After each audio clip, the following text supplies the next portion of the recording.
6 train રાજકોટને મળશે તેવી જાહેરાત કરી હતી, પરંતુ હજુ ચાલુ ન થઈ, જેથી મીડિયા મને ટોણો મારે છે. રાજકોટને વહેલી આ ટ્રેનો શરૂ કરવામાં આવે તેવી રેલ મંત્રી અશ્વિની વૈષ્ણવ પાસે તેઓ માંગ કરે છે અને જરૂર પડે તો રાજ્યસભા અને લોકસભામાં સાંસદો આ મુદ્દો ઉઠાવશે તેવી પણ રામભાઈએ વાત કરી છે.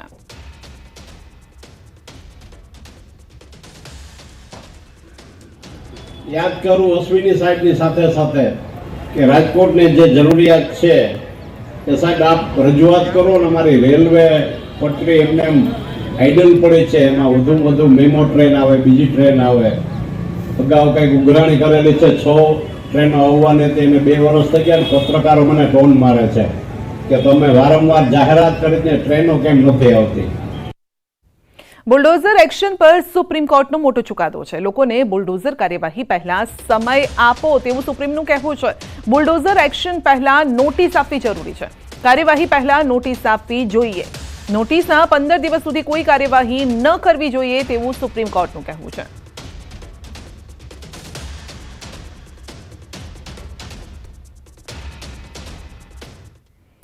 તો બનાસકાંઠાની વાવ બેઠકની પેટા ચૂંટણીમાં શાંતિપૂર્ણ માહોલમાં મતદાન ચાલી રહ્યું છે. હાલ 2 મુખ્ય રાજકીય પક્ષોના ઉમેદવારો એક જ ગામમાં પહોંચ્યા છે.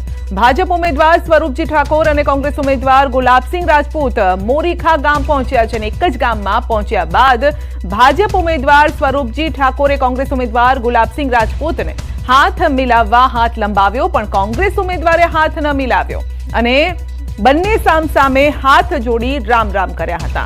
તો ગુલાબસિંહ બોલ્યા છે કે ગુલાબ ખીલશે કહી અને હરખાતા તેઓ નજરે પડ્યા હતા. તો આ અંગે વધુ અપડેટ મેળવીશું સંવાદદાતા કિશોર પાસેથી. જી કિશોર, બંને ઉમેદવારો સામસામે જોવા મળ્યા છે, પરંતુ ગુલાબસિંહે હાથ કેમ ના મિલાવ્યો? ચોક્કસથી સંધ્યા, જે સવાલ આપણે થઈ રહ્યો છે કે ગુલાબસિંહે હાથ કેમ ન મિલાવ્યો તેવો જે સવાલ સ્વરૂપજીને પણ થતો હશે, કારણ કે જ્યારે સ્વરૂપજી અને ગુલાબસિંહ રાજપૂત બંને સામે મળ્યા હતા, સ્વરૂપજીએ હાથ મિલાવવા માટે હાથ સામે કર્યો હતો, જ્યારે ગુલાબસિંહે નમસ્કાર કર્યા હતા. બંને ઉમેદવારોએ બંનેને એકબીજા સામે હાથ જોડી અને રામ રામ કર્યા હતા, પરંતુ હાથ મિલાવ્યા ન હતા અને ગુલાબસિંહ બોલ્યા હતા કે ગુલાબ ખીલશે કહીને હરખાતા નજરે પડ્યા હતા. ત્રીજી વાર હેટ્રિક થશે તેવું પણ ચાલતા ચાલતા ગુલાબસિંહે કહ્યું હતું. આ જે દ્રશ્યો છે તે દ્રશ્યો અનેક જે વાતો છે તે કહે છે, કારણ કે જ્યારે જ્ઞાનીબેન હતા, જ્ઞાનીબેન પ્રચાર કરી રહ્યા હતા બાબરની અંદર ગુલાબસિંહ સાથે, તેઓ સીધા જ ભાજપના કાર્યાલયમાં પહોંચી ગયા હતા, સીધે ચાવડાને મળ્યા હતા અને ભાજપના કાર્યકર્તાઓને પણ મળ્યા હતા અને આદર્શ જે ચૂંટણી કહેવાય તેવા દ્રશ્યો સર્જાયા હતા. પરંતુ અત્યારે આ દ્રશ્યો જે છે તે ક્યાંક ને ક્યાંક એકબીજા પ્રત્યે મન દુઃખ હોય તેવું જોવા મળી રહ્યું છે આ દ્રશ્યો પરથી. જી, ગુલાબસિંહના મનમાં શું ચાલી રહ્યું છે? કારણ કે ગ્રામ્ય વિસ્તારોમાં કિશોર એક પ્રથા પણ છે, ભલે ગમે તે વ્યક્તિ હોય સામે મળે તો કદાચ આપણે ગળે પણ એટલે ભેટી જતા હોઈએ છીએ, પરંતુ અહીંયા તો હાથ મિલાવવાનું ટાળી રહ્યા છે, તરત ત્યાંથી અલગ રસ્તો પણ પકડી રહ્યા છે. શું ચાલી રહ્યું છે ગુલાબસિંહના મનમાં? સદ્યા ગુલાબસિંહના મનમાં શું ચાલી રહ્યું છે તે તો કહેવું મુશ્કેલ કહી શકાય, કારણ કે ગુલાબસિંહ કહી શકે, પરંતુ આ દ્રશ્યો પરથી એવું નજરે પડી રહ્યું છે કે ગુલાબસિંહને સ્વરૂપજી પસંદ નથી આવી રહ્યા, કારણ કે જે રીતે જ્ઞાનીબેન ભાજપના કાર્યાલયમાં જઈને ગુલાબનું ફૂલ આપી શકતા હોય, કાર્યકર્તાઓને ભેટી શકતા હોય, તો સામે ગુલાબસિંહ રાજપૂત છે તે હાથ પણ નથી મિલાવતા સ્વરૂપજી સામે અને રામ રામ કરીને પરત ફરી જતા હોય છે. આ જે વાવની જે ચૂંટણી છે તેમાં ભાજપ અને કોંગ્રેસના અનેક કાર્યકર્તાઓ અને પ્રદેશ કક્ષાના નેતાઓ પણ સામે એકબીજા ગામોમાં જોવા મળ્યા હતા, એકબીજાથી હાથ મિલાવતા હતા, વાતો પણ કરતા હતા, પરંતુ આ દ્રશ્યો જે છે તે કંઈક નવી જ કહાની કહી જાય છે. સંધ્યા, જી આપનો આભાર અમારી સાથે જોડાવા બદલ. તો આ દ્રશ્યો ઘણું બધું કહી જાય છે ને જ્યારે ગ્રામ્ય લેવલની વાત હોય ત્યારે ગામમાં ચર્ચા પણ થતી હોય કે આવું તો કંઈ થતું હશે.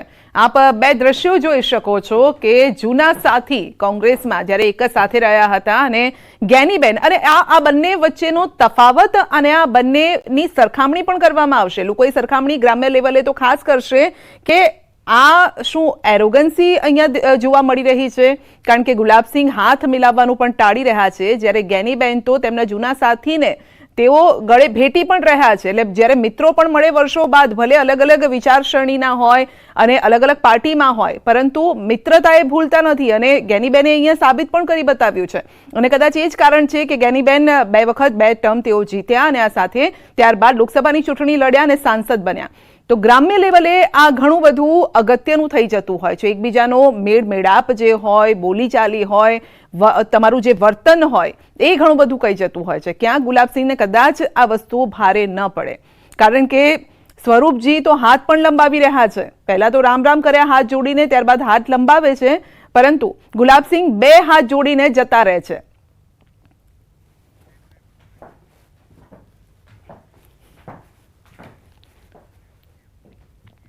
વડોદરાના સાંદરણા ગામે 150થી વધુ વૃક્ષો કાપી નાખતા વિવાદ સર્જાયો છે, જેને લઈને જાગૃત નાગરિકે ઉચ્ચ કક્ષાએ રજૂઆત પણ કરી છે.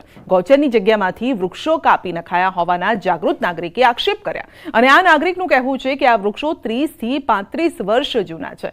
જે તે સંલગ્નની તમામ સરકારી કચેરીમાં વૃક્ષ નિકંદન બાબતે રજૂઆત કરાઈ છે. જોકે રજૂઆત છતાં કોઈ કાર્યવાહી કરવામાં નથી આવી અને અરજદારે આરોપ લગાવ્યો છે. ત્યારે આ મામલે સરપંચને પૂછવામાં આવતા સમગ્ર મામલે અજાણ હોવાનું જણાવ્યું અને ગ્રામ પંચાયતે વૃક્ષો કાપવાની પરવાનગી કોઈને પણ આપી ન હોવાનું સરપંચનું રટણ છે.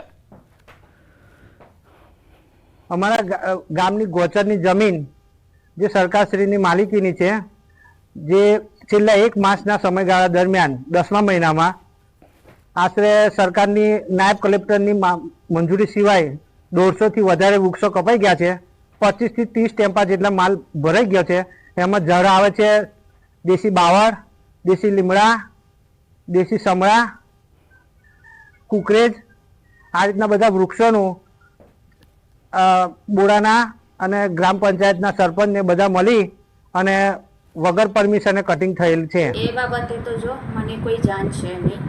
હા, 1.5 વર્ષ પહેલાં એ લોકોએ પરમિશન માંગી હતી, પણ પંચાયતમાંથી પરમિશન આપી નથી ઝાડ કાપવાની. અને એના એક પણ પૈસા અમારી પંચાયતમાં અમે જમા દીધા નથી. તો જે આ ઝાડ કપાયા છે એ બાબત તમને ખ્યાલ ખરો કે કોને કાપ્યા, શું? ના, એ પણ કોઈ જ અમને ખ્યાલ નથી અને અમને કોઈ જાણ નથી કે કોને કાપ્યા છે અને ક્યારે કાપ્યા છે. રાજકોટમાં વિદેશ પ્રકારની ડિઝાઇન સાથેનો આધુનિક વોકળો બનશે અને શહેરના સર્વેશ્વર ચોકના યાજ્ઞિક રોડ પર વોકળો બનાવવા માટે ખાતમુહૂર્ત કરાયું છે. આ વોકળાની કામગીરી આગામી સમયમાં શરૂ કરાશે. સર્વેશ્વર ચોક ખાતે 110 મીટર લંબાઈ અને 9 મીટર પહોળાઈ ધરાવતા વોકળાનું કામ આગામી સમયમાં શરૂ કરાશે. ₹4.91 કરોડના ખર્ચે વોકળાનું કામ એજન્સીને સોંપાયું છે. મહાનગરપાલિકાના સ્ટેન્ડિંગ કમિટી ચેરમેને કહ્યું છે કે વોકળાની 1 વર્ષની કામગીરી 6 માસમાં પૂર્ણ કરાશે. મહત્વનું છે કે વર્ષ 2023માં આ વોકળાનું સ્લેબ તૂટી પડતા એક મહિલાનું મોત થયું હતું અને 15 લોકોને ઈજા થઈ હતી. અને હવે નવો વોકળો બનાવવાથી લોકોએ ખુશી વ્યક્ત કરી છે.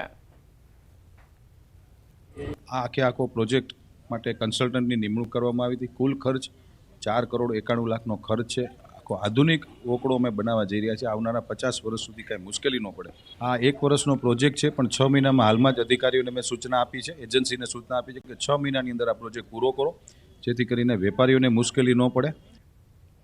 રાજ્યના શિક્ષણ મંત્રી પ્રફુલ્લ પાનસેરિયાએ માનવતા મહેકાવી છે. સુરતના સરથાણા રિંગ રોડ વિસ્તારમાં અકસ્માતનો ભોગ બનેલી મહિલાને હોસ્પિટલમાં પહોંચાડ્યા.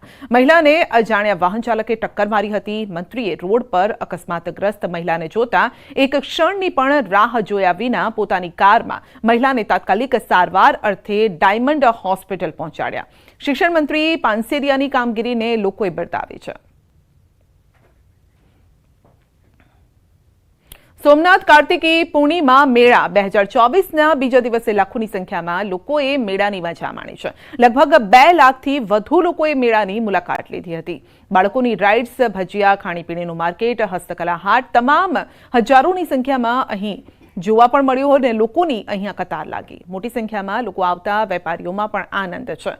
મેળાના પ્રથમ રાત્રિએ જ 1 લાખથી વધુ સહેલાણીઓએ સમુદ્ર ઘોઘવાટા મારી રહ્યો હતો અને તે સમયે તેઓએ મુલાકાત પણ લીધી હતી. તો મેળાના બીજા દિવસે વિક્રમજનક 2 લાખથી વધુ મુલાકાતીઓ મેળામાં પહોંચ્યા. ટ્રસ્ટ દ્વારા લોકોની સુરક્ષાને ધ્યાનમાં રાખી સરકારના સુરક્ષા માપદંડો મેળવવામાં નિષ્ફળ ગયેલ એજન્સીનું ટેન્ડર રદ કરવામાં આવ્યું અને